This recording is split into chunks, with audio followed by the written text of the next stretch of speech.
সম্ভবত এই দুটো কালার পৃথিবীর ইতিহাসে অন্যতম সেরা, লেজেন্ডারি এবং রেকগনাইজেবল দুটো কালার। বিশেষ করে ফুটবলে দ্য আলবিসেলেস্তে, সাদা এবং আকাশি নীল। এই সাদা এবং আকাশি নীল জার্সি পরে Lionel Messi, Diego Maradona, Mario campus তারা বিশ্ব চ্যাম্পিয়ন হয়েছিলেন। এই কালারগুলো আর্জেন্টিনার ন্যাশনাল ফ্ল্যাগের কালার।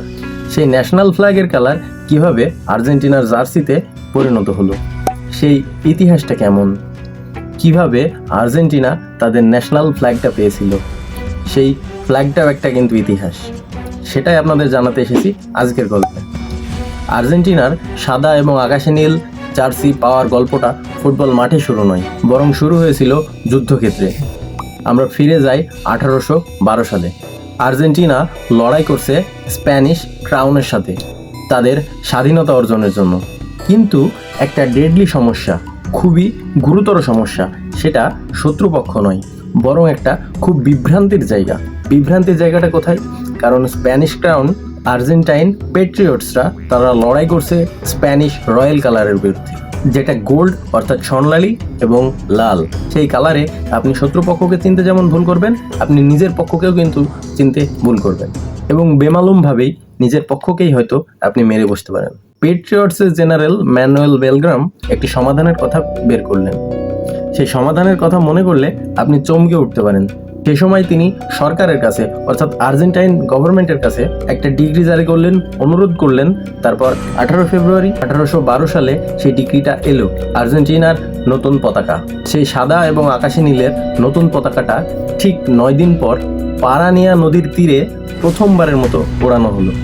সেই নদীটা রোজারিও শহরে। ইতিহাসের কি অদ্ভুত ঘটনা, যে সময় যে বছরে আর্জেন্টাইন প্রথম নতুন পতাকাটা ওড়ানো হয়েছিল রোজারিও শহরে, ঠিক 211 বছর পর সে শহরেই জন্মগ্রহণ করেন লিওনেল মেসি। 2 শতাব্দী ধরে মানুষ ভেবেছিল আর্জেন্টাইন এই পতাকাটা সাদা এবং ফ্যাকাশে নীলের রঙেরই সংমিশ্রণ।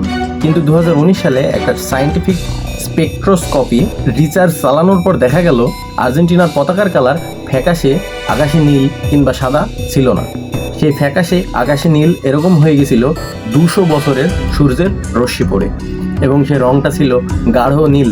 1812 সালে সেই পতাকা ওড়ানো পরে 1898 সালে প্রথমবার এই সোল দে মায়ো, এই চিহ্নটা 32টা সূর্যের রশ্মির ওই প্রতিনিধিত্ব আপনি দেখতে পান। আর্জেন্টিনার পতাকাটা এমনই, যেটার কোনো হিস্ট্রি ফিক্সড নয়, এটা পুরোপুরি আপনার ইন্টারপ্রিটেশনের উপর। যুদ্ধক্ষেত্রের ইতিহাস থেকে আসা যাক এবার ফুটবলের মাঠে। আর্জেন্টিনায় ফুটবলটা এলো 1800 শতকের শেষ দিকে ব্রিটিশ ইমিগ্রেন্টদের মাধ্যমে। 1893 সালে আর্জেন্টিনার ফুটবল এফএ প্রতিষ্ঠিত করা হলো। সেটা পৃথিবীর প্রাচীনতম ফুটবল এফএ। ঠিক 1 দশকের মধ্যেই আর্জেন্টিনা ফুটবল টিম ফুটবল খেলা শুরু করে দিয়েছে। তারপর 1910 সালে আর্জেন্টিনা যখন উরুগুয়ের সাথে ফুটবল ম্যাচ খেলছে, সেই ম্যাচে আর্জেন্টিনা জার্সি দেখলে আপনি একদমই চিনতে পারবেন না। হয়তো আপনি ভাববেন এটা কি উরুগুয়ের দল? আর্জেন্টিনা সেই ম্যাচে পরে খেলেছিল হালকা আকাশি নীল কালারের এক জার্সি। কিন্তু এরপর 1908 সালের 2 জুলাই যখন আর্জেন্টিনা সাও পাওলোতে ব্রাজিলিয়ান একটা লোকাল দলের সাথে খেলছে, প্রথমবারের মতো আমরা দেখলাম আর্জেন্টিনার সেই ঐতিহাসিক আকাশি নীল, গাঢ় আকাশি নীল জার্সি পরে বের মাঠে নামে। সেই দিনই অভিষেক হয় আর্জেন্টিনার সেই জার্সিটা, সেই সাদা এবং আকাশি নীলে। এরপর আর্জেন্টিনা লিখেছে ইতিহাস। মারিও ক্যাম্পেস, দিয়েগো ম্যারাডোনা এবং লিওনেল মেসি তারা লিখেছেন ইতিহাস। এভাবেই আর্জেন্টিনা জাতীয় ফুটবল দল পেয়ে যায় তাদের সাদা এবং আকাশি নীলের ঐতিহাসিক সেই জার্সিটি।